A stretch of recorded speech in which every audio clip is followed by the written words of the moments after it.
There's only one fact we need to know in order to solve this question, and if you think about it, I think you'll find that this fact is quite intuitive. The midpoint of a line in the xy coordinate plane will have an x coordinate that is the average of the two x coordinates of the endpoints, and it will have a y coordinate that's also the average of the y coordinates of the two endpoints.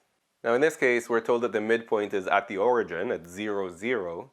So if one endpoint has coordinates rs, then the other endpoint will have to have coordinates that are as far from 0 as r and s, but on the other side, in order for the average, the midpoint, to be at 0. So what's as far from 0 as r is, but on the other side of 0? Well, that would be negative r.